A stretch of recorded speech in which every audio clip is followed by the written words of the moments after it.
Commander Jake Reaper Morrison stood in the briefing room at Bagram Airfield, his weathered face illuminated by the glow of tactical maps projected on the screen behind him. At 42, he was one of the most experienced SEAL team commanders in Afghanistan, with 17 years of combat operations etched into every scar on his body. His call sign, Reaper, had been earned in Ramadi during the darkest days of the Iraq War, when he'd led his team through 73 consecutive missions without losing a single man. That streak had become legendary, but Morrison knew that in their line of work, legends could die in a single second of bad luck or bad intel. Tonight's mission was critical: extract or eliminate Khalid Ahmadi, a Taliban commander responsible for orchestrating attacks that had killed 23 coalition forces in the past 6 months. Ahmadi was a ghost, a shadow that intelligence analysts had been chasing for 2 years. But 3 days ago, a local informant, a village elder whose son had been killed by Ahmadi's men, had provided the break they needed. Ahmadi was hiding in a compound in the Kunar Valley, near the Pakistan border, surrounded by mountains that had swallowed entire units before. Morrison clicked to the next slide, showing satellite imagery of the target compound. The structure is typical Afghan construction: mud walls, flat roof, single entrance on the south side. Intel suggests Ahmadi has between 5 and 8 fighters with him, but that number could be higher. He paused, letting his team study the images. These weren't rookies. Every man in this room had been hand-picked for SEAL Team 7 because they were the best at what they did. But even the best needed to understand what they were walking into. Overwatch will be provided by Marine Scout snipers, Morrison continued, clicking to the next slide showing the sniper team's position. They'll be positioned on Ridge 7734, approximately 2 kilometers northeast, with clear sight lines into the valley. He brought up photos of the sniper team, 3 Marines who would provide Guardian Angel coverage from above. Among the photos was Staff Sergeant Elena Vargas, and Morrison noticed several of the younger SEALs exchange knowing glances. Petty Officer Jenkins, the team's breacher, let out a low whistle. "That's Ghost, sir. I heard she dropped a guy at almost 2,000 meters last month." Morrison nodded. Vargas was indeed a legend, not just in the Marine Corps, but among all special operations units in theater. At 29, she had 47 confirmed kills, including that infamous shot at 1,847 meters that had saved an entire platoon pinned down by a heavy machine gun position. The Marine Corps didn't make a big deal about it publicly. Female snipers were still a sensitive topic with some of the old guard, but operators knew quality when they saw it. "Staff Sergeant Vargas will be our primary Overwatch," Morrison confirmed. "And gentlemen, I've worked with her before. She's the real deal. If things go sideways, she'll keep us alive." He moved to the terrain model set up on the table, a 3-dimensional representation of the valley built from topographic data. Lieutenant Chris Navarro, Morrison's executive officer and second-in-command, leaned over the model, his brow furrowed with concern. "Sir, this valley is a natural kill funnel," Navarro said, tracing the approach routes with his finger. "High ground on 3 sides, limited exit routes. If they know we're coming, if this is a trap—" Morrison raised his hand, cutting him off. He'd been thinking the same thing since he first saw the mission parameters. The valley was tactically problematic, the kind of place where ambushes happened, but they'd planned for that. "Intel is solid," Morrison said, though he didn't sound entirely convinced himself. "Ahmadi doesn't know we've tracked him. The informant is reliable. He's provided actionable intelligence twice before. We go in fast, clean extraction, wheels up before dawn." He looked around the room at his team. Rodriguez, their medic, who could perform field surgery under fire. Chen, their communications specialist, who could call in air support or jam enemy communications with equal skill. Thompson, their sniper, who served as the team's designated marksman. Jenkins, their breacher, who could blow through any door or wall. And Navarro, his XO, who Morrison trusted with his life. "Insertion time is 2:30 hours, Morrison continued. 2 Black Hawks will take us in low and fast. We hit the ground 300 meters from the compound, Approach on foot using night vision. Thompson takes overwatch position here. He pointed to a small rise overlooking the compound, while the rest of us make entry. We're looking for Ahmadi specifically, but we secure any intelligence we can find. Hard drives, documents, phones, anything that might lead us to other Taliban commanders in the network. The briefing continued for another 30 minutes, covering contingencies, extraction protocols, rules of engagement, and communication frequencies. Morrison had learned long ago that survival in combat came down to preparation and adaptability. You planned for everything you could imagine, then stayed flexible enough to handle what you couldn't. As the team filed out to gear up, Morrison felt that familiar sensation gnawing at his gut, that sixth sense that had kept him alive through countless operations. Something felt off about this mission, though he couldn't articulate exactly what. 2,000 meters away, on a windswept ridge that overlooked the Kunar Valley, Staff Sergeant Alina Vargas was feeling the same unease. She'd arrived at the observation post 6 hours earlier, well before sunset, and had spent the time studying the valley through her spotting scope. The daughter of a Colorado rancher, she'd been shooting since age 6, following her older brother Marcus through the mountains with a .22 rifle, learning to read wind patterns, calculate distance by eye, and anticipate the movement of game animals before they moved. Marcus had joined the Marines and died in Fallujah when Alina was 17, killed by a sniper while trying to help a wounded Marine reach cover. She'd enlisted on her 18th birthday, driven by grief and a fierce desire to honor her brother's sacrifice. The recruiter had suggested administration or logistics, but Alina had insisted on the infantry, or as close as a woman could get at the time. She'd pushed, trained, outshot male recruits consistently, and eventually earned a spot in Scout Sniper School when the Marines finally opened it to women. Now, 8 years later, she was the best shot in the Marine Corps, and everyone who mattered knew it. Her spotter, Corporal Davis, settled in beside her as darkness fell over the valley. "SEALs are infilling in 30 minutes, he whispered, checking his own equipment. Vargas nodded without taking her eye from the scope. She'd been studying the compound all afternoon, watching the patterns of movement, counting the guards, noting the positions of heavy weapons. Something bothered her about what she was seeing, or rather, what she wasn't seeing. "There's not enough activity down there," she said quietly. "Intel says Ahmadi has 5 to 8 fighters. I've counted 3, and they're not acting like they're protecting a high-value target. They're too relaxed, too casual." Davis looked through his own scope, studying the compound. "Maybe they don't know we're coming. Maybe Ahmadi's keeping his head down." Vargas wanted to believe that, but her instincts were screaming otherwise. She'd learned to trust those instincts in the mountains of Colorado and refine them through countless combat operations. Right now, those instincts were telling her that something was very wrong in the valley below. She keyed her radio, connecting to the command frequency. "Overwatch to TOC, I have concerns about the target compound. Activity level is inconsistent with intelligence estimates." The reply came back after a moment. "Copy, Overwatch. Intelligence stands. Mission is go." Vargas bit back her frustration. Intelligence was rarely perfect, and commanders had to make decisions based on imperfect information. But she couldn't shake the feeling that Team 7 was walking into something bad. She checked her rifle one more time, her beloved M40A5, a weapon she'd customized over years of use until it was an extension of her own body.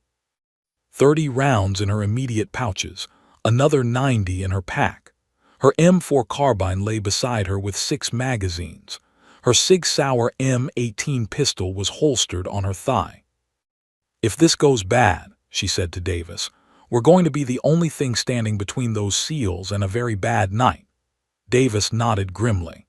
They both knew that Overwatch snipers were often the difference between a successful mission and a catastrophe. Vargas settled behind her rifle, adjusted her position slightly to account for the wind that was picking up from the east, and waited. In the distance, she could hear the faint sound of helicopter rotors beginning to beat the air. Team 7 was coming, and whatever waited in that valley, Elena Vargas would be ready. The MH-60 Black Hawk helicopters swept low over the mountains, rotors chopping the thin Afghan air with a rhythmic thunder that reverberated through the valleys below. Commander Jake Morrison sat in the door of the lead helicopter, his legs dangling over the edge, scanning the darkness below through his night vision goggles. The world was rendered in shades of green and black, the mountains rising like jagged teeth against the star-filled sky. Morrison had made hundreds of insertions like this, but the fear never completely went away. That was good. Fear kept you sharp, kept you alive. The team sat in silence, each man running through the mission in his mind, checking and rechecking equipment out of habit and superstition. Jenkins was running his fingers over the det cord in his breaching kit. Rodriguez had his medical bag between his knees, mentally inventorying its contents for the 100th time. Chen was monitoring the radio frequencies, listening for any indication that the Taliban knew they were coming. Thompson cradled his SR-25 rifle, the team's designated marksman weapon, his face expressionless behind his night vision. Lieutenant Navarro sat across from Morrison, and their eyes met in the darkness. No words were needed. They'd worked together for 3 years, had survived Helmand Province, Kandahar, and a dozen other hellholes. Navarro gave a slight nod, and Morrison returned it.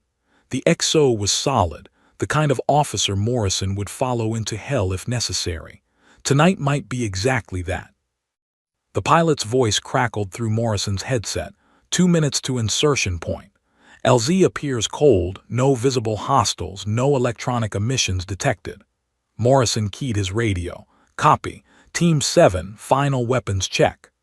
The SEALs went through their ritual, charging handles were pulled back and released, safeties were checked, night vision devices were adjusted. Morrison's custom M4 with its SOP MOD kit felt comfortable in his hands, worn smooth from years of use, perfectly balanced, every modification made for a specific purpose learned through hard experience. The helicopters began their descent, flaring hard as they approached the dried riverbed that served as their landing zone. The insertion point was 300 meters from the compound, far enough to avoid alerting the enemy but close enough for a quick approach. Morrison could see the compound now through his night vision, dark and seemingly quiet, just as the intelligence had predicted. But something felt wrong. The hair on the back of his neck was standing up, that primitive warning system that had saved his life more than once. 30 seconds, the pilot announced. Morrison grabbed the fast rope, preparing to slide down. The helicopter was 10 feet off the ground now, dust and debris swirling in the rotor wash. Go, go, go! Morrison descended the rope, hit the ground in a crouch, and immediately moved away from the helicopter to establish a perimeter.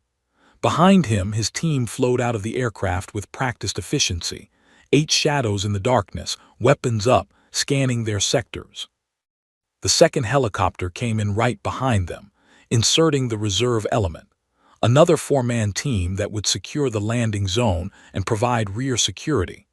Within 45 seconds, both helicopters had lifted off and were disappearing into the night, their rotor noise fading to a distant whisper. Team 7 was alone in enemy territory, 300 meters from a compound that might hold one of the most wanted Taliban commanders in Afghanistan. Morrison took a knee in the dried riverbed, his rifle covering the approach to the compound while his team formed up behind him. The night was quiet, too quiet. No dogs barking, no generators running, no voices. In his experience, Afghan compounds were rarely this silent. There should be some sign of life, even at 2:30 hours. He pushed the thought aside. Maybe they were asleep. Maybe their operational security was just that good. "Let's move," Morrison whispered into his radio. The team began their approach in a staggered column formation, moving slowly and deliberately through the rocky terrain. Jenkins took point, his eyes scanning for trip wires or pressure plates that might indicate IEDs. Morrison moved in the middle of the formation, where he could control the team and respond to threats from any direction. Navarro brought up the rear, constantly checking behind them to ensure they weren't being followed. They covered 200 meters without incident. The compound loomed ahead, its mud walls pale in the starlight. Morrison could see the single entrance on the south side, just as the satellite imagery had shown.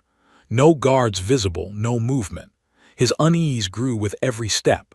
Where were the sentries? Even the most complacent Taliban commander posted guards at night. This felt wrong on a fundamental level. They were 50 meters from the compound when Petty Officer Jenkins suddenly raised his fist, the signal to freeze. The entire team went motionless, dropping into whatever cover was available. Morrison's finger moved to his trigger as he scanned for threats. What had Jenkins seen? For 5 seconds nothing happened. 10 seconds. 15. Then Morrison saw it. A thin wire stretched across the path at ankle height, almost invisible even with night vision. Jenkins had spotted it just in time. But it was already too late. The valley erupted in a thunderclap of explosions that shattered the night. IEDs detonated in sequence, massive blasts that threw dirt and rocks 50 feet into the air. Morrison felt the shockwave slam into him like a physical punch, driving the air from his lungs. His night vision whited out from the explosions, leaving him temporarily blind. His ears rang with a high-pitched whine that drowned out all other sound. For a moment, he couldn't tell if he was standing or lying down, couldn't tell which way was up. Then the machine guns opened up.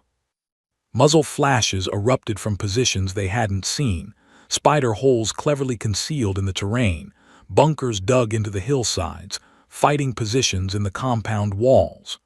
Tracers cut through the darkness like lethal fireflies, creating a crossfire that enveloped Team 7. This wasn't a Taliban hideout. It was a fortress, and they'd walked straight into a carefully orchestrated trap. "Ambush! Break contact!" Morrison yelled into his radio, though he couldn't even hear his own voice over the ringing in his ears. His night vision was slowly recovering, showing him a nightmare landscape of fire and smoke. He could see his team members diving for cover, returning fire, trying to fight their way out of the kill zone. A PKM machine gun opened up from the compound roof, its heavy rounds chewing up the ground around them. Morrison was moving toward better cover when another IED exploded directly to his left. The blast picked him up like a rag doll and threw him sideways. Time seemed to slow down. He felt something punch through his shoulder, a bullet, hot and sharp. Then his leg exploded in white-hot agony as another round tore through his thigh, shattering bone. He was airborne, tumbling, falling through space that shouldn't be there. He hit the ground hard and kept rolling, bouncing off rocks, crashing through brush, unable to stop his momentum. He was falling down a steep ravine he hadn't seen in the chaos, a natural crevasse hidden by darkness and smoke. He slammed into a boulder with enough force to crack ribs, and finally came to rest in a jumbled heap at the bottom of a 20-foot drop. Morrison lay there, stunned, trying to breathe, trying to understand what had just happened. Every part of his body screamed with pain. He tried to move his right arm and couldn't. Looking down, he saw blood soaking through his uniform at the shoulder. His left leg was bent at an unnatural angle, and when he tried to move it, the pain was so intense that black spots danced in his vision. He was badly wounded, separated from his team, and alone in the darkness. Above him, he could still hear the firefight continuing, the sharp crack of M4 rifles, the deeper boom of AK-47s, the sustained roar of machine guns, the occasional explosion of grenades. His team was fighting for their lives, and he couldn't help them. Morrison fumbled for his radio with his left hand, the only limb that seemed to be working properly. His fingers found the device clipped to his vest, but when he tried to key it, nothing happened. The radio was crushed, sparking uselessly, destroyed in the fall. He was alone, wounded and cut off from his team, lying in a ravine in the middle of enemy territory. Morrison forced himself to think past the pain, to assess his situation with the cold logic that had kept him alive through 17 years of combat. The shoulder wound was serious but not immediately life-threatening. The bullet had gone through clean, missing major arteries. But his leg was bad, very bad. He could see bone fragments visible through his torn uniform, could feel blood soaking into his pants. With his good hand, Morrison pulled a tourniquet from his kit and applied it to his thigh, cinching it tight despite the agony. Then he used another tourniquet on his shoulder, wrapping it awkwardly with one hand. The pain was incredible, but he bit down on his glove to keep from screaming. Screaming would give away his position. Above him, he could hear voices now, Taliban fighters shouting to each other in Pashto, celebrating their ambush. How many of his men were dead? How many were wounded? Morrison dragged himself behind a cluster of large boulders, leaving a blood trail he couldn't avoid. He found a small cave-like space between the rocks and wedged himself in, pulling loose brush over the entrance. His M4 was gone, lost somewhere in the fall, but his sidearm was still holstered on his thigh. He drew it with trembling hands, a Sig Sauer P226 with 2 spare magazines, 45 rounds total. If the Taliban found him, it wouldn't be enough, but he'd take as many with him as he could. 2,000 meters away, on Ridge 7734, Elena Vargas watched the ambush unfold through her scope with mounting horror. She'd seen the first IED detonate, had watched Team 7 disappear in clouds of smoke and dust.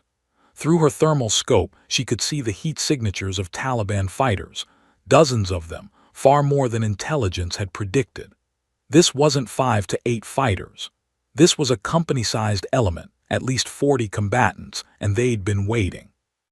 "I've got multiple casualties," she reported to the Tactical Operations Center, her voice calm despite the chaos below. "SEAL commander is down, fell into the northern ravine. Team 7 is pinned and taking heavy casualties." She could see Morrison's heat signature tumbling down the ravine, could see him come to rest at the bottom. Was he alive? Dead? She couldn't tell from this distance. Vargas began engaging targets immediately, her rifle barking as she dropped Taliban fighters who were maneuvering to flank the SEALs. One shot, one kill. Work the bolt, acquire next target fire. She fell into the rhythm she'd practiced 10,000 times, her body moving on autopilot while her mind calculated wind, distance, angle. An enemy fighter with an RPG appeared on a rooftop. She dropped him at 1,150 meters. Another fighter trying to set up a machine gun, dead at 980 meters. A group of 3 moving to surround the SEALs. 3 shots, 3 kills, ranging from 890 to 1,100 meters. "Team 7, this is Overwatch," Vargas transmitted. "You need to pull back now. I count at least 40 enemy fighters converging on your position. You're about to be overrun." Lieutenant Navarro's voice came back, strained and desperate, with gunfire crackling in the background. "We can't leave the commander. Where is he? Do you have eyes on?" Vargas swept her scope back to the ravine, searching the shadows and smoke with her thermal imaging. There, movement behind a cluster of rocks at the bottom. A heat signature, smaller now, partially concealed but definitely human. It was Morrison, and he was moving, which meant he was alive. She watched him drag himself into cover between the rocks, watched him pull brush over his position. Even wounded and alone, the SEAL commander's training was taking over. "I see him," Vargas reported, her heart sinking. "He's mobile but severely wounded. Northern ravine, approximately 70 meters from your position." But even as she said the words, she could see Taliban fighters moving toward the ravine. They'd seen Morrison fall too, and they were hunting him. She began engaging them, dropping fighter after fighter, but there were too many. For everyone she killed, 2 more appeared. Lieutenant Navarro's voice cracked with emotion. "We're going after him. Cover us." Vargas watched through her scope as 3 SEALs broke from cover, running toward the ravine under heavy fire. She provided covering fire, her rifle growing hot from rapid shooting, but the Taliban had the SEALs in a crossfire. She watched helplessly as one SEAL went down, then another. The third made it 10 meters before being forced back by machine gun fire. "Negative, negative," Navarro shouted. "We can't reach him. We have to extract." The decision was tearing him apart. Vargas could hear it in his voice. But it was the right decision. If they stayed, the entire team would be wiped out. The remaining members of Team 7 fought their way back to the landing zone, with Vargas dropping another 6 Taliban fighters to cover their withdrawal. Her shooting was beyond precise now. It was supernatural. each shot finding its mark despite impossible distances and moving targets. The rescue helicopters swooped in, their door gunners laying down suppressive fire. The SEALs scrambled aboard, some carrying wounded teammates. Vargas kept shooting, giving them every second she could. Then the helicopters lifted off, banking hard to avoid RPG fire, and disappeared into the night. The valley fell quiet except for the shouts of Taliban fighters celebrating their victory. Vargas kept her scope trained on that cluster of rocks where Morrison had taken shelter. She could still see his heat signature, faint but present. He was alive, alone, and surrounded by enemies. "I'm sorry," she whispered, though no one could hear her. "I'm so sorry." But even as she said it, her mind was already working, calculating, planning. Morrison had saved her life once on a mission 6 months ago when her position had been compromised. He'd led his team in to extract her and her spotter, fighting through an ambush to get them out. Marines paid their debts, and Elena Vargas never forgot who had her back. The flight back to Forward Operating Base Chapman was the longest of Lieutenant Chris Navarro's life.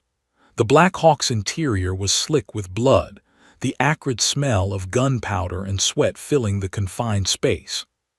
4 of his teammates were wounded. Jenkins had taken shrapnel to his left arm and shoulder.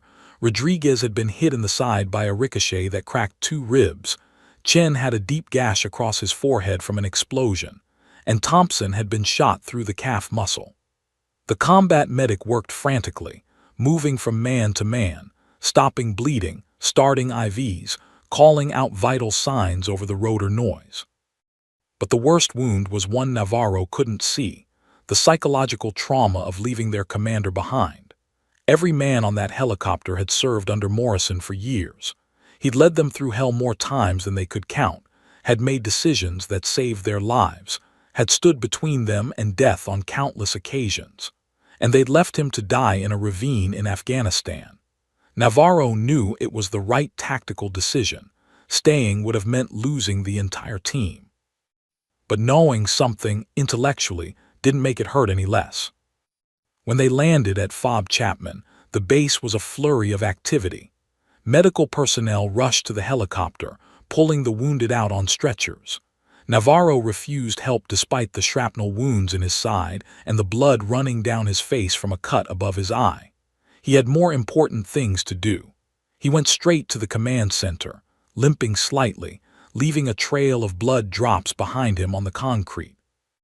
Colonel Briggs was waiting in the Tactical Operations Center, his face grim in the blue glow of computer screens. The colonel was a career officer, 53 years old, with more deployments than most soldiers could count. He'd been a ranger before joining JSOC, had seen his share of operations go wrong, but Navarro could see the weight of this failure in his eyes. Behind him, intelligence analysts were reviewing drone footage of the ambush, and Navarro could see the red heat signatures of bodies scattered across the valley floor, Taliban and American alike. "We're launching a recovery operation," Navarro said before Briggs could speak, his voice hoarse from shouting commands during the firefight. "Right now. We get air support, we go back in force, and we bring Commander Morrison home." The words came out with more force than he'd intended, but he was beyond caring about military protocol. His commander was dying in that valley, and every minute they delayed decreased his chances of survival. Colonel Briggs shook his head slowly, and Navarro felt his heart sink. "Negative, Lieutenant. The area is too hot. We sent a Reaper drone over the valley 30 minutes ago. There are Taliban everywhere, at least 60 fighters now, maybe more. They're searching for Morrison, and they've set up defensive positions expecting us to come back. Without confirmation that Commander Morrison is alive, I cannot authorize risking more lives on a recovery mission." "He's alive, sir," Navarro insisted, stepping closer to the map display. "I know Jake Morrison. He's the toughest son of a bitch I've ever met. He survived the fall, he found cover, and he's waiting for us to come get him." But even as he said it, Navarro knew how it sounded, like desperation, like denial, like a man grasping at hope because he couldn't face the alternative. Briggs put a hand on Navarro's shoulder, his voice softening. "Chris, I understand what you're feeling, I do, But I have to think about the bigger picture. We've already lost good men tonight. I can't send more operators into a trap without actionable intelligence. If we get confirmation Morrison is alive, if we can develop a workable plan, then we'll talk. But right now, the answer is no." He paused, and Navarro could see the pain in the colonel's eyes. "I need you to prepare to notify his family. His wife Sarah and daughter Emma are at Camp Pendleton. They need to hear it from someone who knew him." Navarro felt like he'd been punched in the gut. Notify the family. That meant Morrison was being declared KIA, killed in action. That meant they were giving up on him. "Sir, with all due respect," he began, but Briggs cut him off with a raised hand. "That's an order, Lieutenant. Get yourself patched up, debrief your team, and prepare the casualty report. I'm sorry, I truly am." The colonel turned back to the tactical display, and Navarro knew the conversation was over. He walked out into the Afghan night, his mind reeling. The base was quieter now, the initial crisis response winding down. Soldiers moved between buildings with purpose. Helicopters sat silent on their pads, and somewhere in the distance, a generator hummed steadily. Navarro found himself sitting on a concrete barrier near the motor pool, staring at nothing, trying to process what had just happened. How could he call Sarah Morrison and tell her that her husband was dead, or worse, captured by the Taliban? How could he face 8-year-old Emma and tell her that Daddy wasn't coming home? Morrison had saved Navarro's life 4 times in 3 years. Once in Helmand Province, when an IED had flipped their vehicle, and Morrison had pulled him from the burning wreckage while under fire.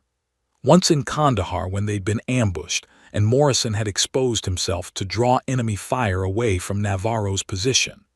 Once during a rooftop extraction when Navarro had been hit, and Morrison had carried him 200 meters to the helicopter. And once during a close-quarters battle in a compound when a Taliban fighter had gotten behind Navarro, and Morrison had shot him literally 1 second before he pulled the trigger. 4 times Morrison had stood between Navarro and death, and when Morrison needed him most, Navarro had left him behind. He put his head in his hands, and for the first time in his career as a SEAL, Lieutenant Chris Navarro felt like he wanted to quit. Not just this mission, not just this deployment, everything. How could he continue serving when he'd abandoned his commander? "He's alive." The voice came from behind him, quiet but certain. Navarro turned to see Staff Sergeant Elena Vargas standing there, still in her combat gear, her rifle slung over her shoulder, her face streaked with dust and camouflage paint. Her eyes were red-rimmed from dust or emotion. Navarro couldn't tell, but they were focused and determined. "Staff Sergeant," Navarro said, standing quickly despite his wounds. Military protocol demanded respect, even in the middle of a crisis. "I saw him fall. I saw," Vargas cut him off, stepping closer. "I saw him too, Lieutenant. I had eyes on him through my thermal scope the entire time. I watched him fall into that ravine, watched him apply tourniquets to his wounds, watched him drag himself behind those rocks and take cover. He was alive 30 minutes ago when we extracted, and unless he's bled out since then, he's alive right now." Navarro studied her face, searching for any sign of false hope or wishful thinking, but Vargas was known for being brutally honest, almost cold in her assessments. If she said Morrison was alive, she believed it. "Command won't authorize a rescue mission," he said quietly, defeat evident in his voice. "Colonel Briggs says the area is too hot, too many enemy fighters. Without confirmation of life, he won't risk more operators."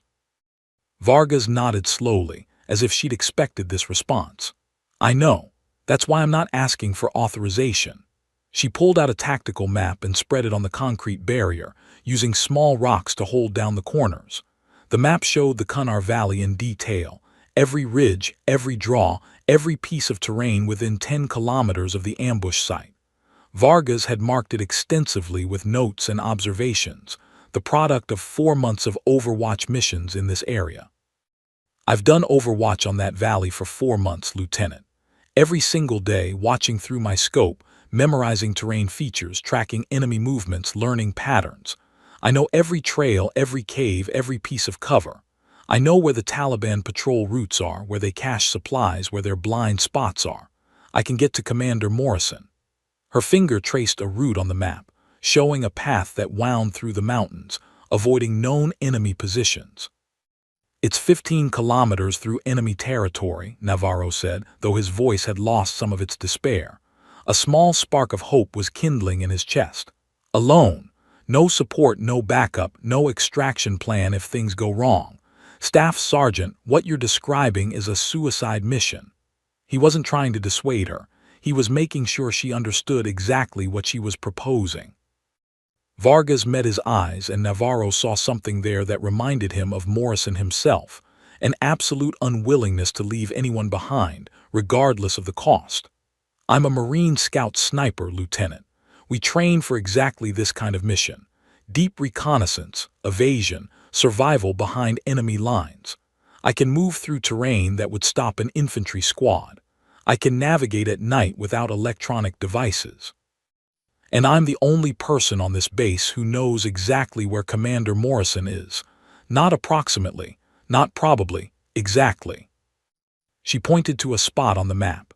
"He's here, in a cluster of 3 large boulders at the base of the northern ravine. I watched him crawl into a small cave-like opening between the rocks. I saw him pull brush over the entrance to conceal himself. That's not a guess or an estimate. That's where he is." The certainty in her voice was absolute, and Navarro found himself believing her. "Why?" he asked quietly. "Why are you willing to risk your life for a SEAL commander you barely know? You've done your job. You provided overwatch. You got us out alive. You killed." He glanced at the after-action report on his tactical pad, 17 enemy fighters during the engagement. "You've done more than anyone could ask. You don't owe Morrison anything." Vargas was quiet for a long moment, staring at the map. When she spoke, her voice was soft but carried the weight of old pain. "6 months ago, my spotter and I were compromised during a mission near Jalalabad. Taliban fighters surrounded our position. We were pinned down, out of ammunition, about to be overrun. Commander Morrison heard our distress call and led his team in to extract us. He didn't know us, didn't owe us anything, but he came anyway. Fought through an ambush to get us out. My spotter took a bullet that would have killed him, and Morrison personally provided medical care during the extraction." She looked up at Navarro. "But more than that, I know what it's like to lose someone. My brother Marcus was a Marine. He died in Fallujah trying to save his squad. He didn't make it out and his team had to leave him behind. It destroyed my family. Commander Morrison has a wife and a daughter waiting for him at Camp Pendleton. I won't let them go through what my family went through, not if there's any chance I can prevent it." Navarro felt a lump forming in his throat. He understood now, this wasn't just about tactics or duty. This was personal for Vargas, driven by a debt she felt she owed and a tragedy she was determined not to see repeated. He looked at the map again, studying her proposed route. It was risky as hell, but it might actually work. If anyone could pull off a solo infiltration through enemy territory, it was Elena Vargas. "If you're not back in 36 hours, Navarro said slowly, making his decision, "I have to report both of you as KIA. That's all the time I can give you before Colonel Briggs demands answers. 36 hours, Staff Sergeant. After that, I'll have to tell Morrison's family he's dead, and yours that you died trying to save him." Vargas nodded, rolling up her map. 36 hours is plenty of time, sir. I'll have him back here in less than 24. She spoke with such confidence that Navarro almost believed her. Almost. "I need to requisition some supplies from medical, blood products, antibiotics, advanced trauma supplies. Morrison's wounds are serious. Even if I get to him, keeping him alive long enough for extraction is going to be the hard part." "Take whatever you need," Navarro said. "I'll make sure medical doesn't ask questions." He paused, then extended his hand. "Semper Fi, Staff Sergeant. Bring our commander home." Vargas shook his hand firmly. "Semper Fi, Lieutenant. Tell Colonel Briggs I went on a personal reconnaissance mission and will be back tomorrow. That gives you plausible deniability if this goes wrong." Navarro watched her walk toward the supply depot, her stride purposeful despite the fact she was about to embark on what might be the most dangerous mission of her life. He should stop her. He should report this to Colonel Briggs immediately. But he didn't. Because sometimes, the right thing to do wasn't the thing the regulations allowed. Sometimes, you had to trust that there were still people in the world who believed in honor, duty, and leaving no one behind, even when it meant walking alone into hell. Vargas spent the next hour gathering her gear with methodical precision. Her M40A5 sniper rifle cleaned and ready, her M4 carbine as backup, her Sig Sauer M18 sidearm with 3 spare magazines, 600 rounds total across all weapons, hopefully more than she'd need. A combat medical kit expanded with extra supplies, tourniquets, hemostatic gauze, antibiotics, morphine, IV fluids, and 3 units of O-negative blood that she signed for personally. 3 liters of water, high-calorie energy bars, her night vision goggles and thermal scope, a survival radio for emergency extraction, paracord, a knife, fire starter, and a small survival kit. Total weight, 43 pounds on top of her body armor and equipment. It was heavy, but she'd trained with heavier loads in the mountains of Colorado and during Scout Sniper School. She could carry it 15 kilometers if necessary, and she would. She checked her watch. 4:45 hours. She'd move out at 500, using the last hour of darkness to get clear of the base and into the mountains before sunrise. At 4:58 hours, Staff Sergeant Alina Vargas slipped through a gap in the perimeter wire that she'd scouted weeks ago. The sentries didn't see her. She moved like a ghost, using shadows and dead zones in the security cameras. Within minutes, she was beyond the protective wire and lights of the base, swallowed by the darkness of the Afghan mountains. Behind her, FOB Chapman continued its normal operations, most personnel unaware that one Marine had just launched an unauthorized solo rescue mission into enemy territory. In the valley 15 kilometers away, Commander Jake Morrison drifted in and out of consciousness behind his boulder, fighting pain and shock and the creeping cold that meant his body was losing the battle. He didn't know that help was coming. He didn't know that a Marine sniper he'd saved 6 months ago was walking through the darkness to return the favor. All he knew was that he had to stay alive, had to keep fighting, because somewhere in California, his wife and daughter were waiting for him to come home. And Jake Morrison had never broken a promise to his family.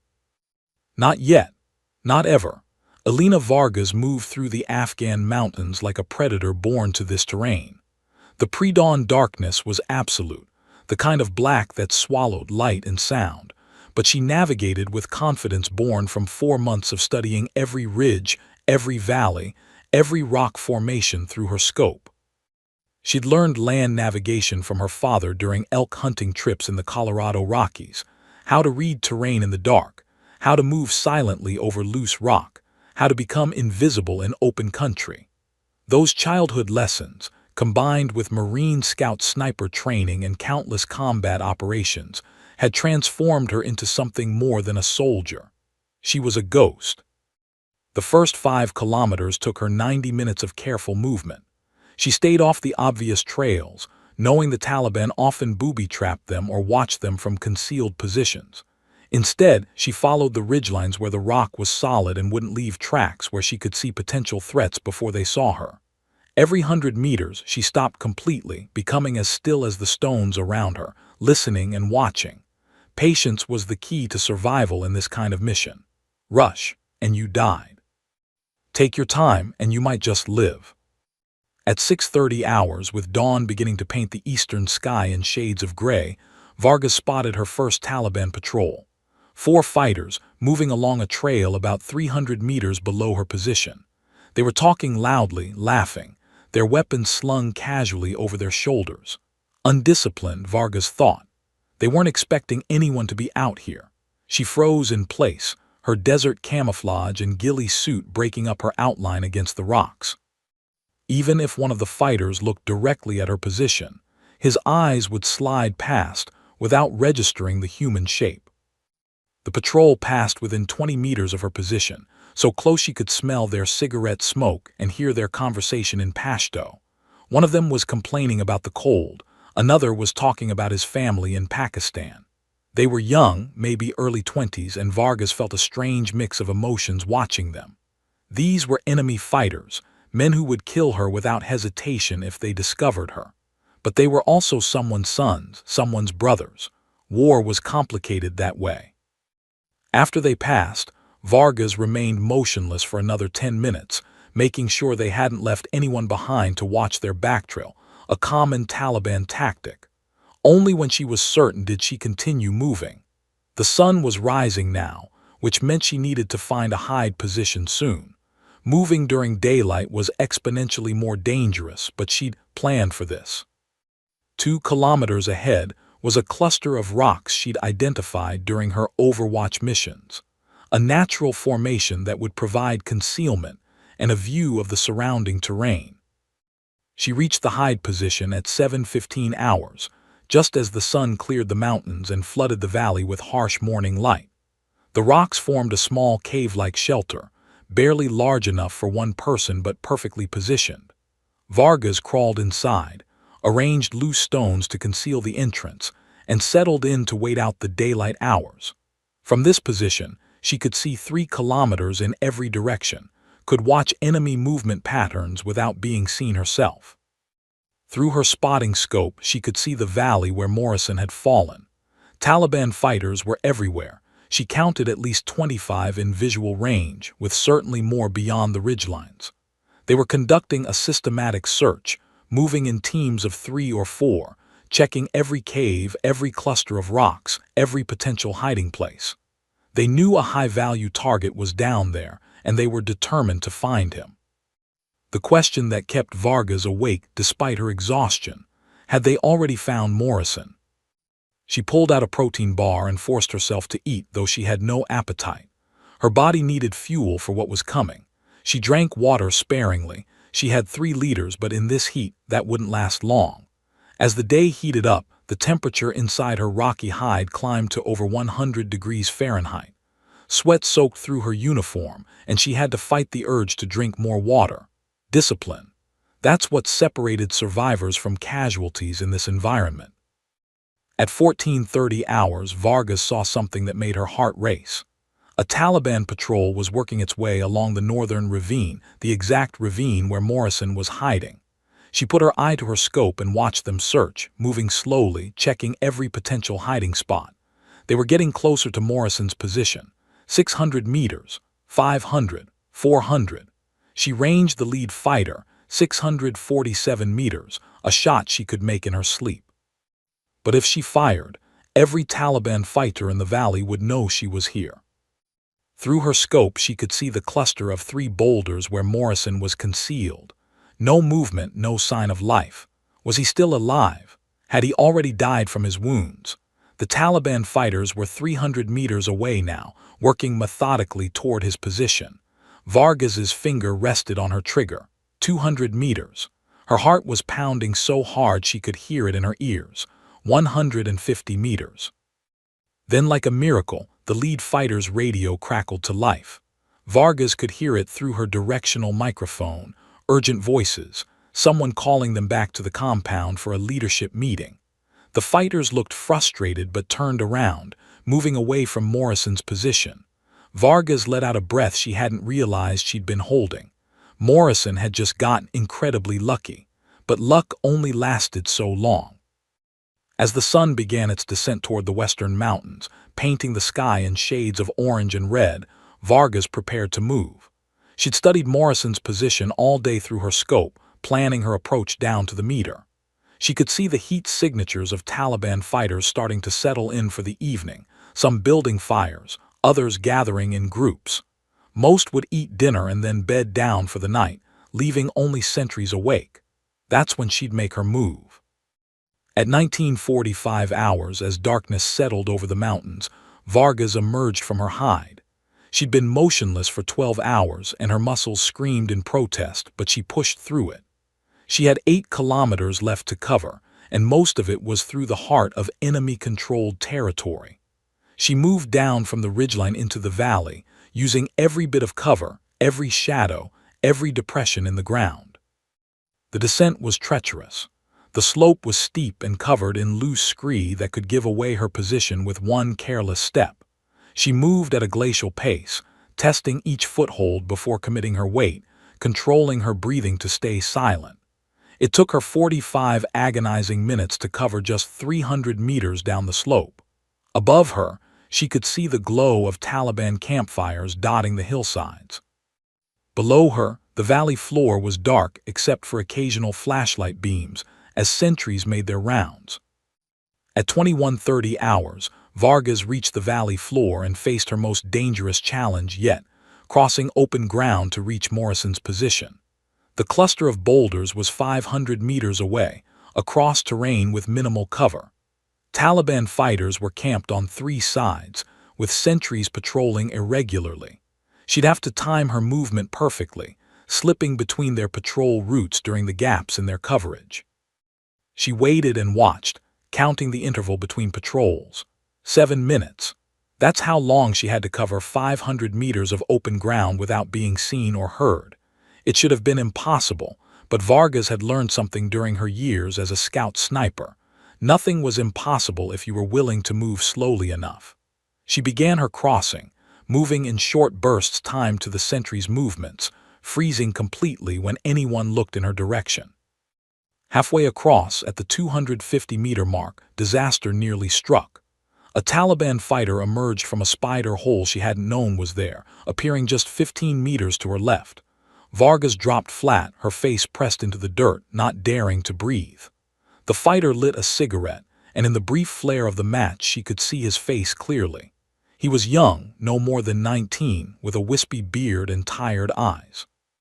He stood there smoking for what felt like an eternity, looking out over the valley, completely unaware that an American Marine sniper was lying motionless 15 meters away. Finally, he dropped the cigarette, ground it out with his boot, and disappeared back into his spider hole. Vargas waited 5 full minutes before moving again, her heart hammering against her ribs. That had been too close, but she was committed now. There was no going back. She continued her crossing, and at 22:47 hours, she finally reached the cluster of boulders where Morrison was hidden. "Commander Morrison," she whispered into the darkness between the rocks. No response. Fear gripped her heart. Was she too late? Had Morrison died while she was crossing the valley? She crawled closer, rifle ready in case it was a trap, in case the Taliban had already found him and were using his position to ambush anyone who came looking. "Commander Morrison, it's Staff Sergeant Vargas, Marine Scout Snipers. I'm here to bring you home, sir." Still nothing. Vargas pulled out a small red lens flashlight. Red light preserved night vision better than white, and risked a brief flash into the cave-like opening between the boulders. In that split second of illumination, she saw him. Morrison was wedged deep between the rocks, his uniform soaked with blood, his face pale as death. His eyes were closed, his breathing shallow and irregular. For a terrible moment, she thought she was looking at a corpse. Then his eyes flickered open, unfocused and confused, struggling to make sense of what he was seeing. "Who?" he croaked, his voice barely audible. His lips were cracked and bleeding from dehydration, his skin hot to the touch with fever. Vargas could see he was in bad shape, worse than she'd feared. The tourniquets he'd applied had saved his life, but the wounds were clearly infected, and he'd lost a dangerous amount of blood. "Staff Sergeant Elena Vargas, Marine Scout Snipers," she said quietly, moving closer to assess his condition. "I'm here to bring you home, sir, but I need you to stay quiet and stay still while I work." She pulled out her medical kit and went to work immediately, cutting away his uniform to expose the wounds. The shoulder wound had gone straight through the deltoid muscle, painful and debilitating but not immediately life-threatening if she could prevent further infection. But the thigh wound made her stomach drop. The bullet had shattered his femur, and she could see bone fragments visible through the damaged tissue. The area around the wound was hot, red and swollen, clear signs of infection. Without proper surgical intervention, Morrison would lose the leg. Without any intervention at all, the infection would spread to his bloodstream, and he'd be dead within 24 hours. She'd gotten here just in time. "This is going to hurt like hell, sir," Vargas warned, then irrigated both wounds with sterile saline solution. Morrison bit down on his own glove to keep from screaming, his body going rigid with pain. Sweat poured down his face despite the cool night air. Vargas worked quickly but carefully, packing both wounds with hemostatic combat gauze impregnated with antibiotics.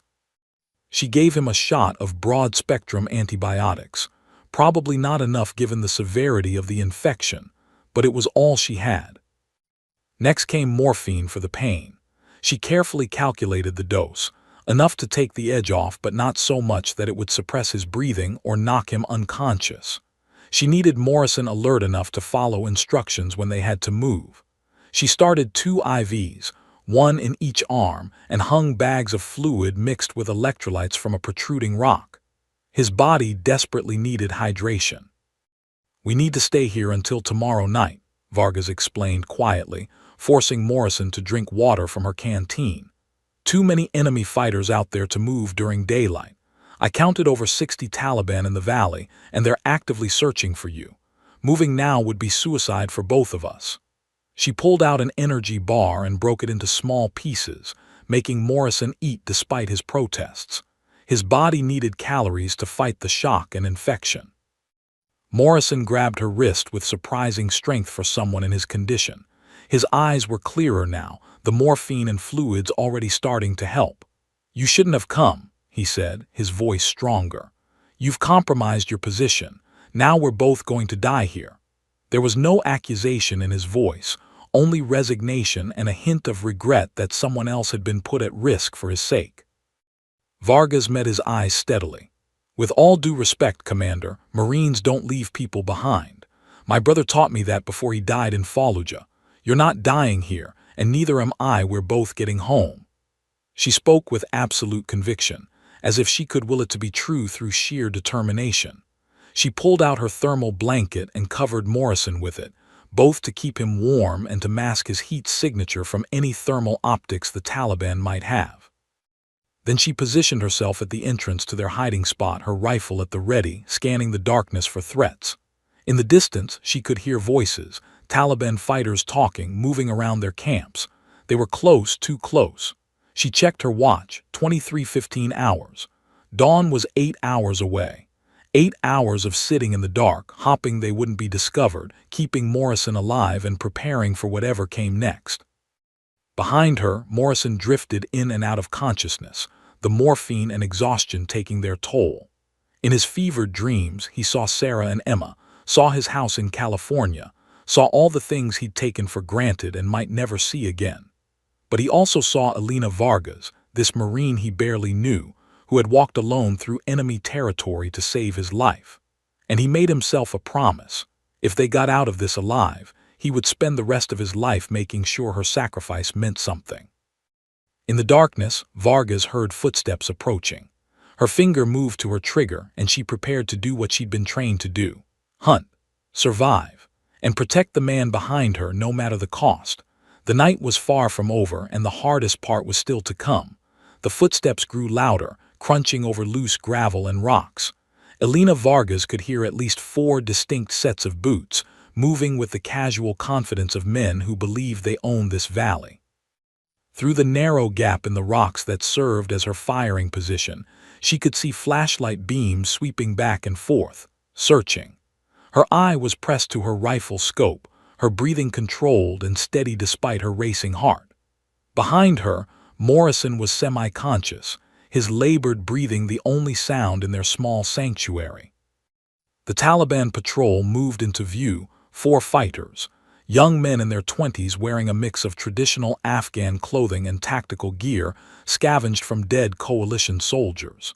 They carried AK-47s with casual familiarity, and one had an RPG launcher slung across his back. They were talking in Pashto, their voices carrying in the still night air.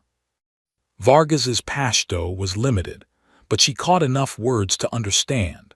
They were talking about the American they knew had fallen into this ravine, about the reward their commander had promised to whoever found him. 15 meters away, Vargas's rifle was aimed at the lead fighter's center mass. Her finger rested lightly on the trigger, taking up the slack. She'd done the math instantly: 4 targets, maybe 3 seconds to engage them all. The first shot would be the easiest while they were still unaware. The second and third would be reactive shots as they scattered. The fourth would be the challenge, likely running for cover or returning fire. But she could do it. She'd engaged multiple targets faster than this during training. 10 meters. She could see their faces now in the ambient moonlight. The lead fighter had a thick beard and a scar across his left cheek. He was looking at something on the ground, Morrison's blood trail from 2 days ago. The rain hadn't been enough to completely wash it away. He said something to his companions, his voice sharp with excitement. He'd found something. 5 meters. The lead fighter stopped directly in front of the cluster of rocks, so close Vargas could have reached out and touched the barrel of his AK-47. He was studying the ground carefully, following the blood trail with his flashlight. Behind her, Morrison shifted slightly, and Vargas prayed he wouldn't make a sound. The fighter raised his rifle, chambering a round with a distinctive metallic click that echoed off the rocks. This was it, the moment of decision.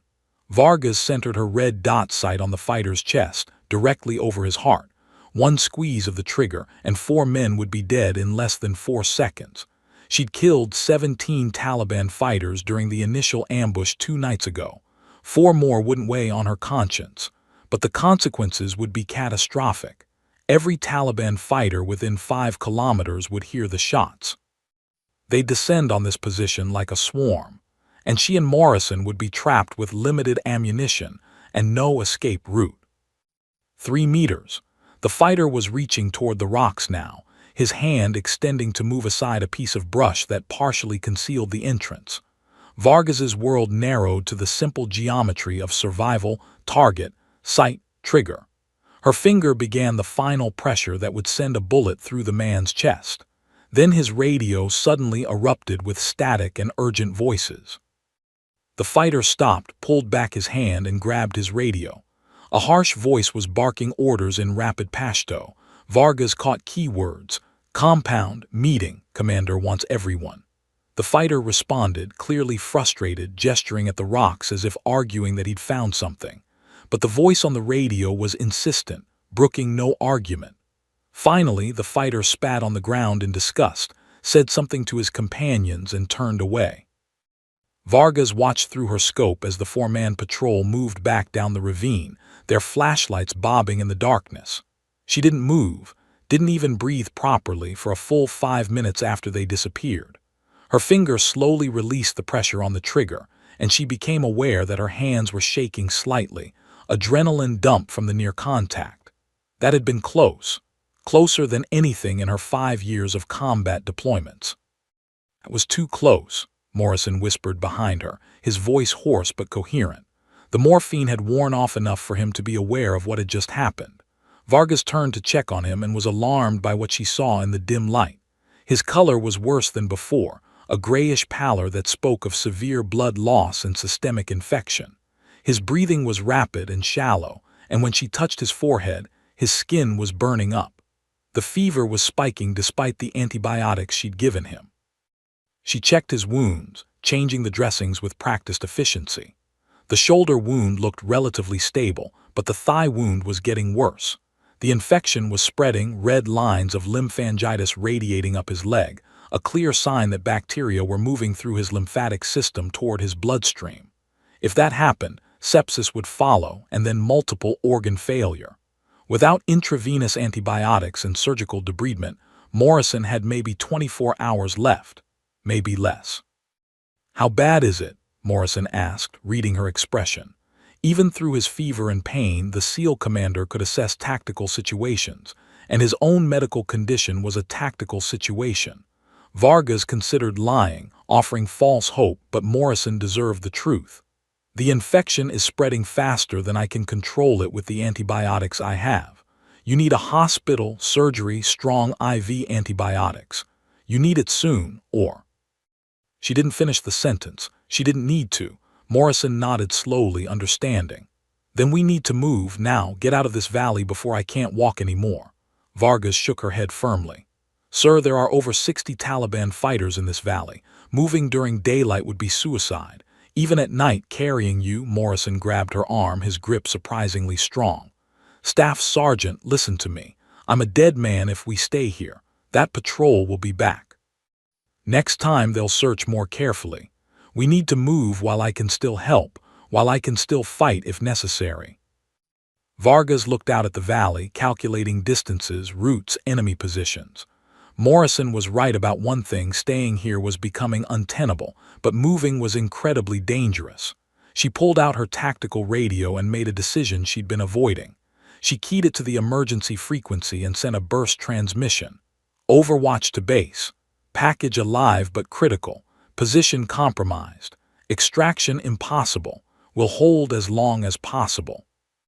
The response came back within seconds, Lieutenant Navarro's voice, tense and worried.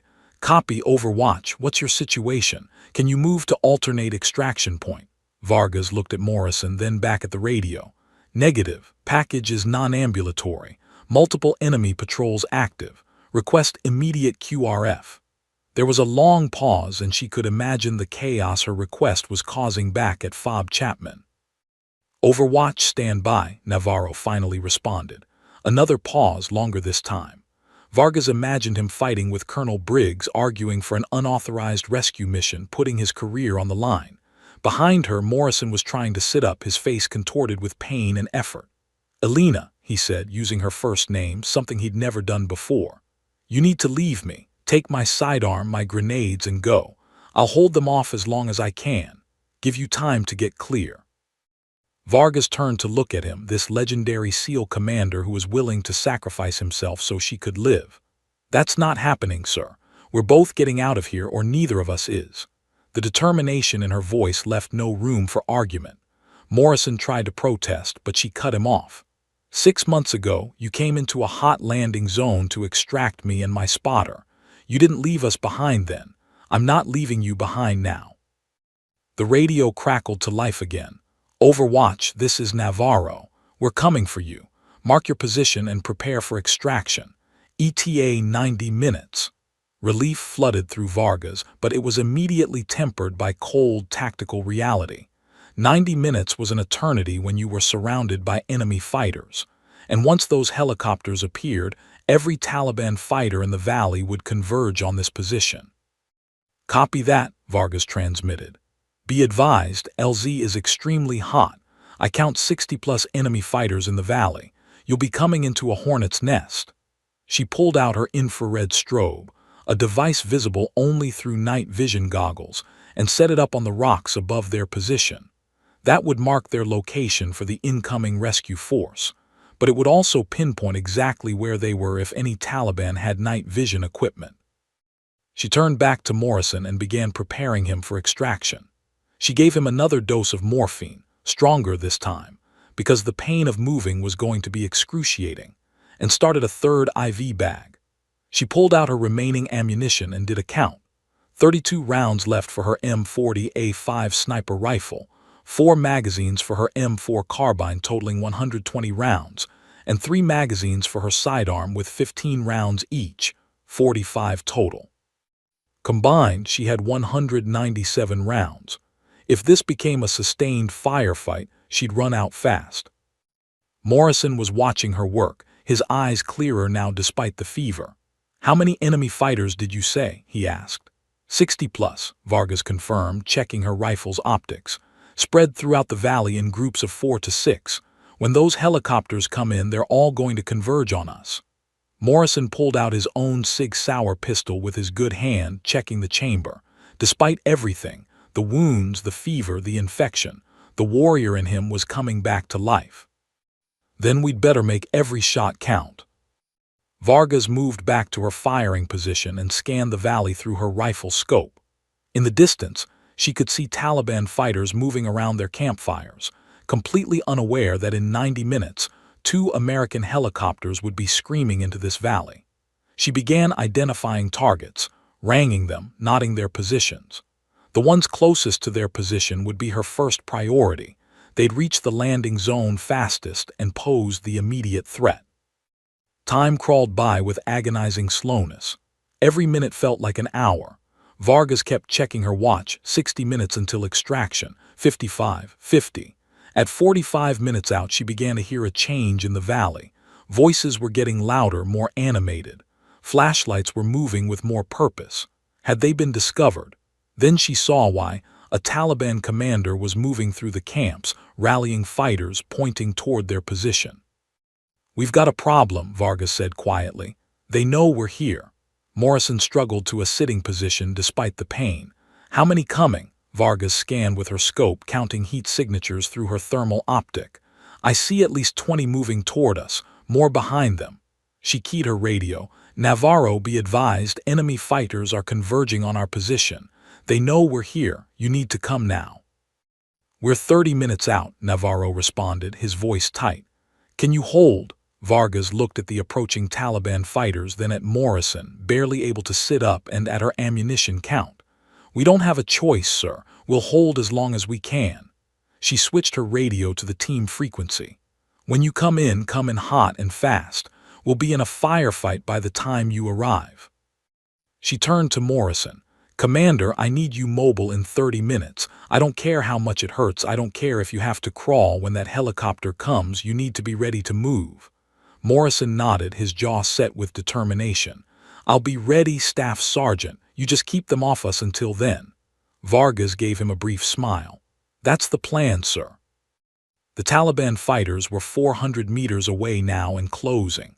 Vargas could see them clearly through her night vision, armed men moving with purpose, knowing their prey was cornered. She settled her rifle on its bipod, controlled her breathing, and prepared to do what she did best. The hunter had become the hunted, but Elena Vargas wasn't going down without a fight. Behind her, Morrison checked his pistol one more time, ready to make his last stand if necessary. The valley was about to become a battlefield, and somewhere in the darkness, 2 Black Hawk helicopters were racing toward them, carrying SEAL Team 7 and a promise: "No one gets left behind."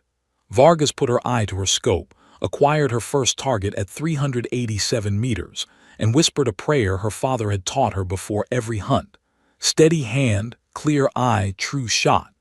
Then she waited for the enemy to come within range. The longest 30 minutes of her life had just begun. The Taliban fighters moved closer, their flashlight beams cutting through the darkness like searchlights hunting prey. 300 meters, 250. Vargas tracked the lead fighter through her scope, her finger resting lightly on the trigger. Not yet. Every second she waited was another second closer to extraction, another second the rescue helicopters drew nearer. Behind her, Morrison had dragged himself into a better position. His pistol held steady despite the tremor in his hands from fever and pain. At 200 meters, the decision was made for her. One of the Taliban fighters shouted something and pointed directly at their position. Someone had spotted the IR strobe. The group broke into a run, weapons raised. Vargas exhaled slowly and squeezed the trigger. The rifle bucked against her shoulder, and 200 meters away, the lead fighter dropped. She worked the bolt smoothly, acquired her second target, fire. A fighter with an RPG went down. Third target, a man raising his AK-47, fire. He crumpled. The valley erupted in chaos. Taliban fighters scattered, diving for cover, trying to identify where the shots were coming from. Vargas kept firing, her movements mechanical and precise. Fourth shot, miss, the target dove behind a rock. Fifth shot, hit, center mass. Sixth shot, hit, headshot on a fighter trying to set up a machine gun. Her rifle was an extension of her will, each shot carefully aimed despite the rapidly developing firefight. Return fire began snapping overhead, bullets ricocheting off the rocks with bright sparks and whining sounds. Morrison fired his pistol at a fighter who'd gotten within 50 meters, the sharp crack of the 9 adding to the chaos. The fighter went down, and Morrison immediately shifted aim to another target. Despite his wounds and fever, muscle memory and training had taken over. 25 minutes, Vargas shouted over the gunfire, keeping Morrison updated on their timeline. She dropped another fighter at 180 meters, then another trying to flank from the east. Her bolt worked like a sewing machine, smooth, fast, reliable. But she was burning through ammunition faster than she'd planned. 15 rounds left in her sniper rifle. She'd have to switch to her M4 soon, which meant less accuracy at distance but faster follow-up shots.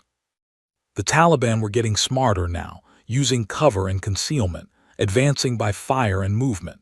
Vargas could see their tactics evolving. They were setting up a base of fire while others maneuvered closer. Professional soldiers would recognize it as standard small unit tactics. She shifted her aim to the machine gun team setting up 250 meters away, fired twice quickly, and both gunners dropped.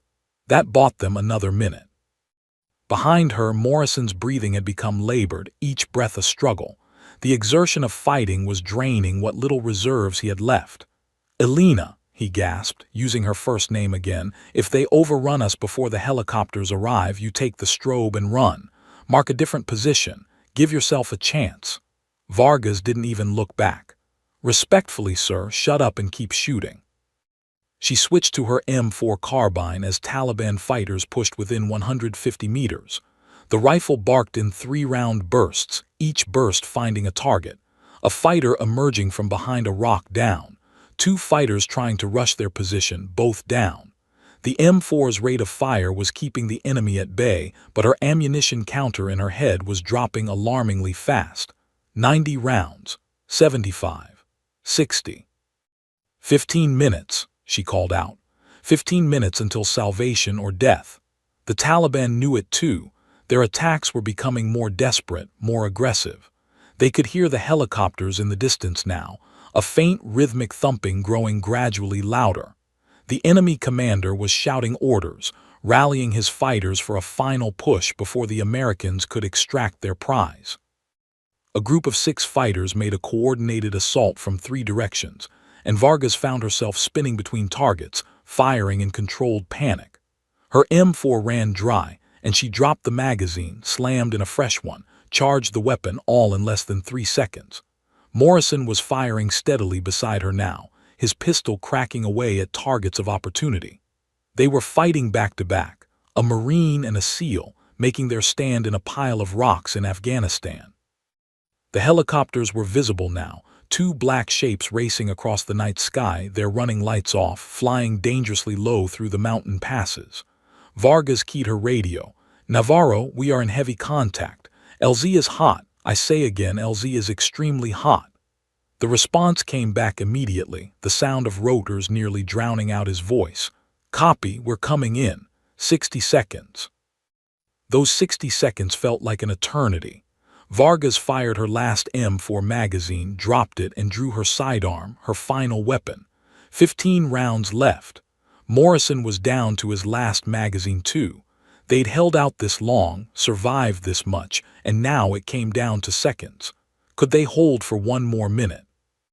A Taliban fighter appeared on top of the rocks above them, silhouetted against the stars, his AK-47 pointed down. Vargas spun and fired twice. The fighter fell backward. Another rushed from the left, and Morrison shot him at point-blank range. They were everywhere now, the position being overrun, and still the helicopters came on. Then the valley exploded with the roar of minigun fire. The lead Black Hawk swept over their position, its door gunners laying down a wall of fire that tore through the Taliban fighters like a scythe through wheat. Tracers lit up the night, and the sound was apocalyptic. 6,000 rounds per minute pouring from each minigun, suppressing everything in a 180-degree arc. The second helicopter came in right behind, and SEALs were fast-droping down before it even stopped moving. Vargas saw Navarro hit the ground, saw Rodriguez and Jenkins and the others forming a defensive perimeter. "We're here," Navarro shouted, sliding in beside them. "Let's get the commander out." Rodriguez, the team medic, was already working on Morrison, assessing his condition with practiced efficiency. "He's in bad shape," Rodriguez said grimly. "We need to move now." They rigged Morrison to a stretcher while Vargas and the SEALs provided covering fire. The miniguns were still roaring, keeping the Taliban at bay, but RPG fire was starting to come back at them. One rocket streaked past the lead helicopter, missing by meters. "We're taking fire," the pilot called. "Need to extract now." Vargas was nearly out of ammunition, 3 rounds left in her pistol. She fired them at a fighter trying to get an angle on the helicopter, then her slide locked back. Empty. Done. Morrison was being hoisted up to the helicopter now, Rodriguez going with him. Navarro grabbed Vargas's arm. Your turn, move. But Vargas was scanning the battlefield, her tactical mind still working. Then she saw it. A Taliban fighter had gotten into position with a perfect shot at the lead helicopter. He was shouldering an RPG, his finger moving to the trigger. The helicopter was 600 meters away. The fighter was 1,100 meters from Vargas's position, and he was moving. It was an impossible shot. Beyond impossible. But Vargas had made impossible shots before. She grabbed her sniper rifle, dropped to one knee despite her exhaustion, and brought the scope to her eye. No time to range properly. No time to calculate wind drift. Just instinct and experience and a lifetime of shooting. She led the target impossibly far, accounting for his movement, for the bullet's flight time, for factors she didn't even consciously process. She fired. The rifle bucked one last time. 1,000 meters away, through darkness and chaos and impossible odds, the bullet found its mark. The fighter dropped, the RPG falling unfired from his hands. Navarro, who'd seen the shot, stopped dead and stared. "Holy shit," he breathed. "That's impossible." "Marines don't do impossible," Vargas said calmly, slinging her empty rifle. "We just do what's necessary." Then she grabbed the rope and began climbing toward the helicopter, with Navarro right behind her. The rope swung wildly as the Black Hawk banked hard to avoid incoming fire, and Vargas hung on with every ounce of strength she had left. Bullets cracked through the air around her, Taliban tracers creating streaks of green light in the darkness. Below her, the valley floor fell away as the helicopter gained altitude, and she could see muzzle flashes from dozens of positions. The entire Taliban force was converging on them now, realizing their prize was slipping away. Hands grabbed her vest and pulled her into the helicopter's cabin. She collapsed onto the metal floor, gasping for breath, her muscles screaming from 48 hours of constant tension and exertion. Around her, the SEALs were still firing out the doors, their M4s adding to the cacophony of sound. The minigun gunner was traversing his weapon in smooth arcs, hosing down enemy positions with devastating accuracy. "We're not clear yet," the pilot shouted over the intercom, "taking heavy fire from multiple positions. We've got RPGs in the air." The helicopter jerked violently to the left as a rocket streaked past, so close Vargas could feel the heat wash through the open door. The pilot was flying like a madman, jinking and weaving through the valley, using every trick in the book to keep them alive. Vargas crawled over to where Morrison lay on the stretcher, Rodriguez working frantically over him. The commander's face was gray, his breathing shallow and rapid, classic signs of shock. Rodriguez had 2 IV lines running, was squeezing a bag of fluid into Morrison's arm manually, trying to get his blood pressure up. "How is he?" Vargas shouted over the noise. Rodriguez didn't look up from his work. "Alive. Barely. If we don't get him to a surgeon in the next 20 minutes, we're going to lose him." Another RPG streaked toward them, and this time it was too close. The explosion rocked the helicopter, shrapnel pinging off the armored hull. Alarms started blaring in the cockpit. They'd taken a hit. "Engine 2 is damaged," the pilot called out. "We're losing power." The Black Hawk shuddered and began to lose altitude, dropping toward the valley floor in a controlled descent that was rapidly becoming uncontrolled. "Brace for impact," Navarro yelled. The SEALs grabbed whatever they could, forming their bodies as shields around Morrison and the critical equipment. Vargas wedged herself against a bulkhead, her hand instinctively reaching for Morrison's, finding it cold and clammy. The helicopter hit hard, bouncing once, twice, then sliding sideways across rocky ground in a shower of sparks and screaming metal. When they finally stopped, there was a moment of absolute silence. Then Navarro was shouting orders. "Everybody out, secure a perimeter. Jenkins, Rodriguez, get the commander out now. Move, move, move." The SEALs poured out of the crippled helicopter, weapons up, scanning for threats. The second Black Hawk was circling overhead, its miniguns providing covering fire, but it couldn't land. The LZ was too hot, too small, surrounded by enemy fighters. They'd crashed in a dried riverbed, rocks and boulders on all sides providing some cover but also limiting their movement options. Vargas could see Taliban fighters moving on the ridgelines above them, at least 30 that she could count. Jenkins and Thompson were setting up a defensive perimeter, their weapons trained on the high ground.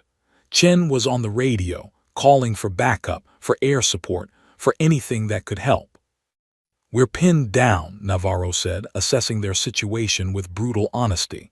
"Can't extract with the second bird, too much fire. Ground convoy would take hours to reach us, and we've got a critically wounded man who doesn't have hours." He looked at Vargas, then at his team, seeing the same determination in every face. They'd come this far. They weren't giving up now. Vargas had retrieved her sniper rifle from the crashed helicopter. Miraculously, it had survived intact. She climbed onto a boulder that gave her elevation and began scanning for targets. Even exhausted, even with her body running on pure adrenaline and willpower, she was still the best shot on this battlefield.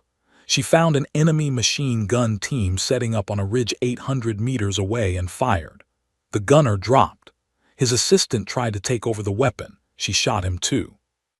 "We need to buy time for air support to arrive," Navarro said, moving to her position. "How much ammo do you have left?" Vargas checked her pouches. She'd grabbed extra magazines from the helicopter. "Enough," she said simply. What she didn't say was that enough meant maybe 20 rounds. 20 rounds against 30-plus enemy fighters. The math didn't work in their favor. The Taliban were getting bolder now, seeing the Americans trapped and vulnerable. Groups of fighters were moving down from the ridgelines, using cover and concealment, advancing by bounds. Professional tactics from fighters who'd been at war their entire lives. Vargas picked them off one by one, but for every one she dropped, 2 more appeared. It was like fighting the ocean. You might win individual battles, but the tide always came in. Morrison regained consciousness for a moment, his eyes finding Vargas through his pain and fever. "Elena, the team, get them out." His voice was barely a whisper, each word an effort. Vargas moved to his side, took his hand. "We're all getting out, sir, all of us, that's a promise." Morrison tried to smile but winced instead. "You're a terrible liar, Staff Sergeant." An explosion rocked their position, a mortar round landing 50 meters away. The Taliban had brought up indirect fire. The next one landed closer, 30 meters.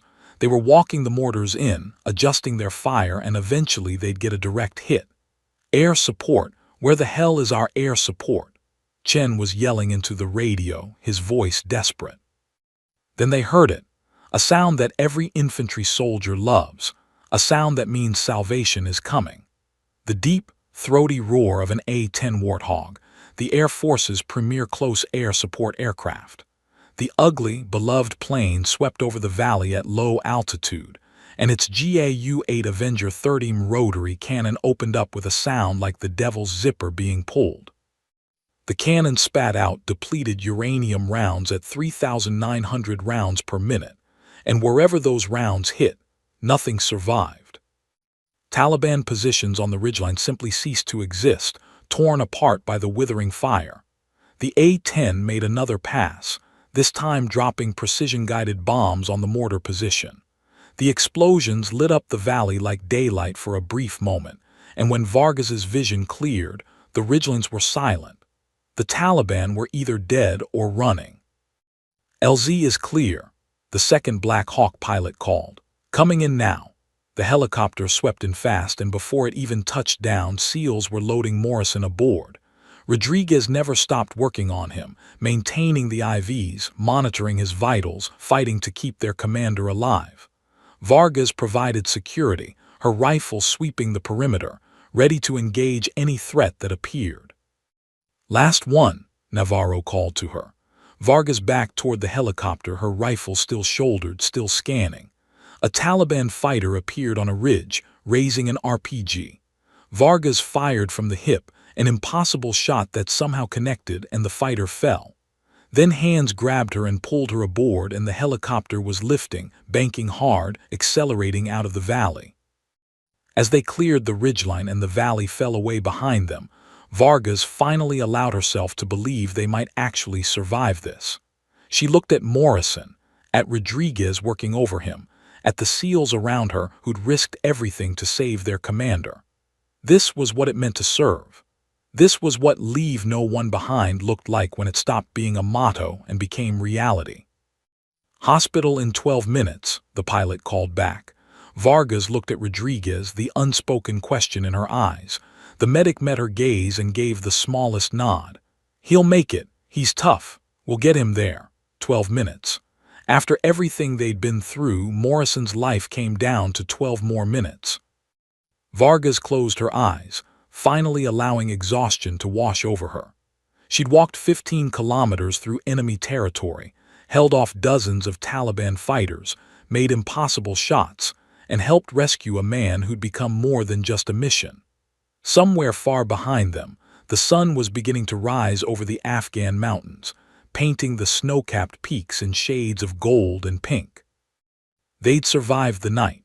Against impossible odds, against overwhelming enemy forces, against logic and reason and tactical doctrine, they'd survived.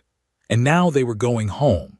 The Black Hawk touched down at Bagram Airfield at 6:47 hours, and a full trauma team was waiting on the tarmac. The rotor blades were still spinning when doctors and nurses rushed forward, pulling Morrison's stretcher from the helicopter. Vargas watched them run toward the field hospital, Rodriguez jogging alongside, still squeezing IV fluids, still fighting for every second. The last thing she saw before Morrison disappeared through the hospital doors was his hand, still moving, still fighting, still alive. Lieutenant Navarro stood beside her on the tarmac, both of them swaying with exhaustion. His uniform was torn and bloodstained, his face covered in dust and powder residue. Vargas knew she looked no better. She hadn't slept in 56 hours, hadn't eaten a real meal in 3 days, and her body was running on fumes and willpower. "You did it," Navarro said quietly. "You actually did it. You walked into hell alone and brought him back." Vargas shook her head slowly. "We did it, sir. Your team came when it mattered. That's what made the difference." But Navarro wasn't having it. "Staff Sergeant, I've been a SEAL for 8 years. I've worked with the best operators in the world. What you did, walking 15 clicks through enemy territory solo, keeping Morrison alive for 36 hours, making those shots, that's beyond anything I've ever seen. You're not just good, you're legendary." Colonel Briggs appeared, striding across the tarmac with his command sergeant major. Vargas and Navarro snapped to attention despite their exhaustion. Briggs looked at them both, his expression unreadable. "At ease," he said finally. "Both of you in my office. Now." Vargas felt her stomach drop.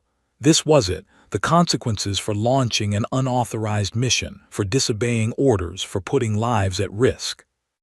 In Briggs's office, the colonel sat behind his desk and studied them in silence for what felt like an eternity. Finally, he spoke. "What you two did was reckless, unauthorized, and violated about 6 different regulations. Lieutenant Navarro, you launched a rescue operation without clearance. Staff Sergeant Vargas, you conducted a solo infiltration mission that should have gotten you killed." He paused, and Vargas braced for the hammer to fall.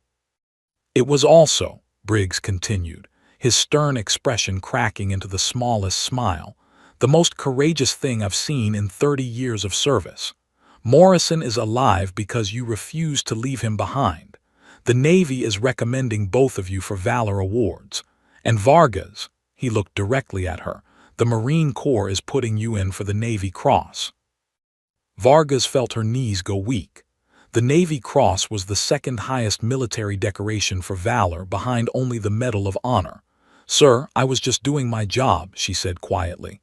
"Any Marine would have." Briggs cut her off with a raised hand. "No, Staff Sergeant, any Marine wouldn't have. Most couldn't have. You did something extraordinary and you're going to accept the recognition with grace.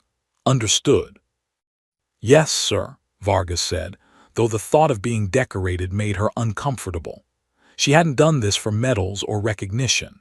She'd done it because it was right, because Morrison had once saved her, because leaving people behind wasn't who she was. But she understood that sometimes accepting recognition wasn't about ego, it was about honoring what the medal represented. Morrison's surgery lasted 7 hours. The surgeons removed bone fragments from his shattered femur, repaired blood vessels damaged by the bullet, and debrided the massively infected tissue from both wounds. They pumped him full of broad-spectrum antibiotics and gave him 4 units of blood to replace what he'd lost. When he finally woke up 36 hours later, the first face he saw was his wife Sarah's. She was crying and laughing simultaneously, hitting his good shoulder with gentle punches while tears streamed down her face. "Don't you ever do that to me again, Jake Morrison. Do you hear me? Never again." Morrison, still groggy from anesthesia, managed a weak smile. "Yes, ma'am, I promise." Their daughter Emma was there too, climbing carefully onto the hospital bed, wrapping her small arms around her father's neck. "Daddy, you're home. The Marine lady brought you home." 3 months later, the California sun was brilliant over Camp Pendleton, and a crowd of Marines and SEALs filled the parade ground for the awards ceremony. Elena Vargas stood at attention in her dress blues, deeply uncomfortable with all the eyes focused on her. She tried to decline the ceremony, twice, but the Marine Corps had insisted. Her parents had flown in from Colorado, and she could see her mother crying in the front row, holding a photo of Marcus in his Marine uniform. The citation was read aloud, describing her actions in clinical military language that somehow failed to capture the reality of walking alone through enemy territory, of holding off dozens of fighters with limited ammunition, of keeping Morrison alive against impossible odds, for extraordinary heroism and inspiring valor in the face of the enemy. Staff Sergeant Elena Vargas conducted a solo rescue mission deep behind enemy lines, sustained the life of Commander Morrison for 36 hours under constant enemy contact, eliminated 17 enemy combatants, and enabled the successful extraction of SEAL Team 7. Her actions were in keeping with the highest traditions of the Marine Corps and the United States Naval Service. Then Commander Jake Morrison walked across the parade ground to pin the Navy Cross on her uniform. He was in his service dress blues, walking with only a slight limp, a miracle considering the doctors had initially said he'd never walk properly again. Morrison had proven them wrong through sheer determination and months of brutal physical therapy. He'd refused to accept anything less than full recovery. Morrison took the Navy Cross from its velvet case, and Vargas could see his hands were steady and sure. He pinned it on her uniform, then stepped back and saluted. Vargas returned the salute crisply, and the crowd erupted in applause. But Morrison wasn't done. He turned to address the assembled Marines and SEALs, his voice carrying across the parade ground. "I've served in combat for 17 years, Morrison began. "I've worked with Army Rangers, Air Force PJs, Marine Force Recon, and the best SEALs the Navy has ever produced. I thought I knew what courage looked like. I thought I understood what it meant to be a warrior." He paused, looking directly at Vargas. "But what Staff Sergeant Vargas did goes beyond courage, beyond heroism, beyond anything I've ever witnessed." He gestured to the SEALs of Team 7, standing in formation. She walked 15 kilometers through enemy territory, alone, to save a man she barely knew. She held off dozens of enemy fighters for 36 hours with limited ammunition and supplies. She made shots that were literally impossible, shots that saved not just my life, but the lives of my entire team. His voice grew stronger. "She carried me out of hell on her back, and she did it without hesitation, without complaint, without asking for anything in return." Morrison held up a unit patch. It showed a female sniper with angel wings and the words "Protected by Saint Elena" embroidered below. These men have adopted a new motto. They wear this patch on their uniforms as a reminder that heroes come in all forms, and that the most legendary warriors don't always carry tridents. The crowd laughed, and Vargas felt herself blushing furiously. "Staff Sergeant Vargas will tell you she was just doing her job," Morrison continued. "That any Marine would have done the same thing, but we all know the truth. What she did, no one else could have done. She is the finest warrior I've ever had the honor to serve with, and I owe her my life." After the ceremony, Vargas found herself surrounded by young Marines asking questions, seeking advice, wanting to know how to become scout snipers. She answered patiently, but her mind was elsewhere. She was thinking about Marcus, her brother, the Marine who taught her to shoot and shown her what service meant. He died trying to save his squad in Fallujah. She'd always wondered if she could be as brave as him when her moment came. Now she knew she had been. As the crowd dispersed, Morrison found Vargas sitting alone near the parade ground, looking out at the Pacific Ocean. He sat down beside her without speaking. They'd both seen too much, done too much to need words. The ocean rolled in steady, eternal waves. Finally, Morrison broke the silence. "What are you going to do now, Staff Sergeant?" Vargas was quiet for a long moment. "I don't know, sir, after everything," she trailed off. Morrison nodded, understanding without explanation. "Combat changed you. Some things you could never unsee." "My daughter Emma wants to meet you properly," Morrison said, shifting topics. "She drew you a picture, a woman in a cape with a big rifle saving people. She wants to be like you when she grows up." Vargas smiled genuinely for the first time in weeks. "I'd like that, sir, to meet her properly." Morrison stood to leave, then turned back. "Elena, and I'm using your first name because we're off duty and because you saved my life. Thank you. Thank you for giving me a chance to watch my daughter grow up, to grow old with Sarah, to have a life. That's the greatest gift anyone has ever given me."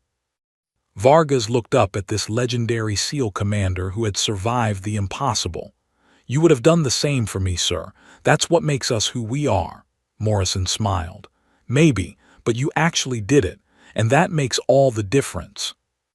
Years later, when people asked Staff Sergeant Elena Vargas about that night in Afghanistan, she always gave the same answer. "I did what any Marine would do. We don't quit, and we don't leave our people behind." But everyone who'd been there knew the truth. What she did wasn't what any Marine would do. It was what the best Marine, at her absolute finest, could do. The legend spread. The female sniper who'd walked alone into enemy territory and brought back a SEAL commander. Young women enlisted because of her. Scout sniper schools evolved their training.